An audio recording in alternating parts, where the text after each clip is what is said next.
Hello, my name is Susan Cohen. I'm an author and director of a publishing company based in Edinburgh in Scotland. And today my talk is entitled And Still I Rise, How Poetry Speaks to Our Hearts. Why is it that we can weep when we listen to a poem, but when the same thing, the same content, the same emotion is expressed in simple sentences, it doesn't touch our hearts in the same way? Well, let's answer that question together. What I'd like you to do is to simply cast your mind back to your childhood. Let's go back to our days when we loved Winnie the Pooh. This is a page out of a book written by A. Milne, the man who created the beloved Winnie the Pooh.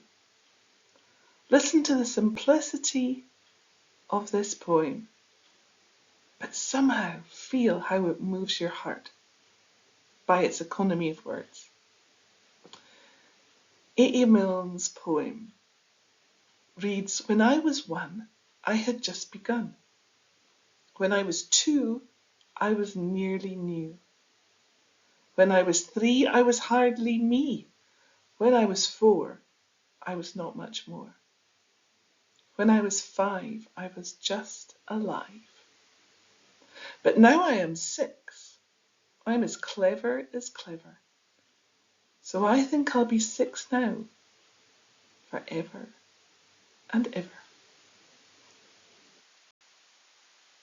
Now imagine this rewritten just in some kind of sort of sentence structure. Well, I've given it a shot. And believe me, it doesn't feel the same way. My version of it, in just ordinary speak, is: when I was 1, I was very young and didn't know anything. I was learning a little more at the age of 2 and was growing into my personality when I reached the age of 3. Things didn't change much in terms of my development when I reached the age of 4. And I was just learning more skills by the age of 5. However, I have now reached the age of 6. In fact, I think I'm so intelligent now at this age, I'm going to stay here for the rest of my life. Just is not the same, is it? Is that? Well, there is an amazing book called The Ode Less Travelled, Unlocking the Poet Within by Stephen Fry. He says, in normal speech and prose, our thoughts and feelings are diluted. In poetry, those thoughts and feelings must be concentrated. Concentration of thoughts and feelings into just a few words. Those little arrows right into our hearts. Experiment, shall we? What does a Mars bar, tin of beans, Hogmanay party, and Muhammad Ali have in common? Because we're not talking about poetry here that's confined to books on library shelves. We're talking about poetry which is the fabric of our lives, which surrounds us. Well, of course, the clue is in the title to this talk.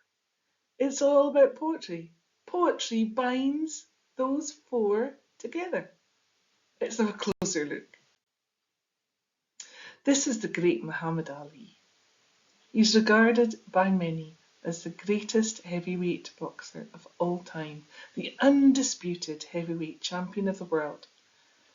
He was named Sportsman of the Century by Sports Illustrated and Sports Personality of the Century by the BBC. The man was and is a legend. However, do we remember how he expressed himself? Not all the time, but sometimes. Do we remember this perfect little thing? I float like a butterfly, I sting like a bee.